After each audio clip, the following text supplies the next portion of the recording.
नमस्कार। अब ठुला ठुला राजनीतिक नियुक्तहरू बन्द हुने भएका छन्। राजनीतिक दलहरूले आफ्ना कार्यकर्ता भर्ती केन्द्र बनाएका ठुला ठुला कूटनीतिक नियोगहरू र ठुला ठुला विश्वविद्यालयहरूमा जति राजनीतिक नियुक्तिहरू थिए अब ती सबै बन्द हुने भएका छन्। खास गरी राजदूतावासमा जसरी आफ्ना कार्यकर्ताहरूलाई राजनीतिक दलहरूले नियुक्त गर्दथे, अब त्यो राजनीतिक नियुक्ति नभएर योग्यता क्षमताका आधारमा हुनेछ। राजनीतिक दलहरूले जसरी एउटा अनियमितताको जालो र अत्यन्त अयोग्य मान्छेहरूलाई जसरी कूटनीतिक नियोगका राजदूत बनाएर पठाउँथे, त्यो अवस्था अब एक प्रकारले निमिट्यान्न हुने भएको छ। पहिलो चरणमा 10 वटा राजदूतावासहरू त खारेज गर्ने एउटा जुन सरकारले नीति लिएको छ, त्यो पनि अत्यन्त ठिक छ।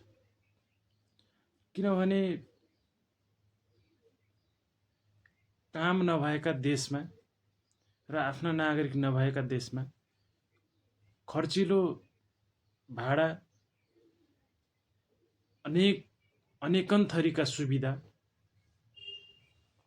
दिएर राजदूतलाई नियुक्त गर्नु र त्यो राजदूतले पनि कुनै पनि काम नगर्नु, त्यस्तो राजदूतावास राखेर कुनै काम पनि छैन।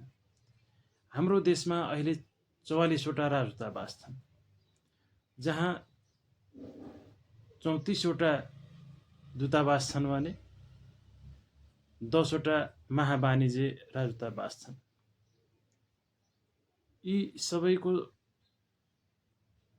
एकदमै सक्रिय भूमिका पनि देखिँदैन र हामीहरूले बेला बेलामा सुनिरहेका हुन्छौँ, राजदूतले त्यहाँ काम गर्न गएका श्रमिकहरूको पनि राम्ररी कुराहरू सुनिरहेका हुँदैनन् र उनीहरूको काम गरिरहेका हुँदैनन्। अब 34 वटा राजदूतावास, 10 वटा महावाणिज्य दूतावास गरी 44 वटा नियोग छन्। अब ब्राजिल, फिनल्यान्ड, पोर्चुगल लगायतका देशमा यी कूटनीतिक नियोगहरू खारेज गर्ने एउटा सरकारले नीति नै बनाएको छ। त्यो खारेज गरेर त्यहाँ नजिकैका अरू देशहरूमा, जस्तै युरोपका ती देशहरूमा बेलायतमा रहेको राजदूतावासले एकदमै सक्रिय भूमिका लिएर काम गर्न सक्छ। त्यसरी नै आफ्नो खर्च कटौती गर्दै सरकारले एउटा नीति लिएर अगाडि बढिरहेको छ। र अहिलेका 34 वटा राजदूतावासमा पनि सरकारले दक्ष होइन, तपाईको अध्यक्ष र ती कूटनीतिक विषयमा जानकार पनि नभएका बिल्कुल शुद्ध राजनीतिक नियुक्ति चाहिँ 17 वटा राजदूतावासमा गरेको थियो। 17 वटा राजदूतावासमा राजदूत बनाएर 17 जनालाई राजनीतिक नियुक्ति गरेको थियो। त्यहाँ कुनै दक्ष थिएन। त्यही भएर पनि नेपालको अन्तर्राष्ट्रिय राजनीतिमा कहीँ पनि उपस्थिति नहुनु, दरिलो उपस्थिति नदेखिनु र अन्तर्राष्ट्रिय सम्बन्धमा सदैव तलबितल भइरहनु, उथलपुथल भइरहनु र कुनै पनि अन्तर्राष्ट्रिय फोरमहरूमा सक्रिय भूमिका खेल्न नसक्नुको एउटा मुख्य कारण यो पनि हो। जहाँ तपाईको राजनीतिक राजदूतहरू दक्ष हुन्छन्, त्यहाँ अत्यन्त भूमिका सक्रिय देखिन्छ। जहाँ राजदूतहरू अध्यक्ष हुन्छन्, दक्ष हुँदैनन्, त्यहाँ कूटनीतिक अत्यन्त फितलो देखिन्छ।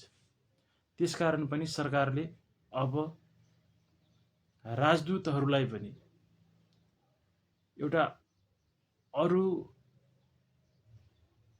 काममा जसरी लोकसेवा पास गर्नुपर्छ र भ्याकेन्सी खोलिन्छ, दक्ष मान्छेहरूले आवेदन दिन्छन्, त्यसरी नै एउटा प्रक्रिया बनाउँदैछ कि राजदूतको लागि पनि आवेदन खुलाएर दक्ष मान्छेहरू, कूटनीतिकमा दक्ष मान्छेहरूले आवेदन दिनेछन् र अत्यन्त मेधावी व्यक्तित्वहरू त्यहाँ आइपुग्नेछन् र उनीहरू राजदूत बनेर नियुक्त हुनेछन् र उनीहरूले कूटनीति सम्हाल्नेछन्, राजदूतावासलाई लिड गर्नेछन् अनि देशले एउटा अन्तर्राष्ट्रिय फोरममा, अन्तर्राष्ट्रिय मामलामा अत्यन्त सशक्त भूमिका खेल्नेछ र यो सरकारको एउटा अत्यन्त सराहनीय काम पनि हो। वास्तवमा यो हुनुपर्ने थियो र कसैले आँट गरे, नहुँदैछ। सरकारलाई पनि शुभकामना छ, यो काम चाँडै अगाडि बढोस्।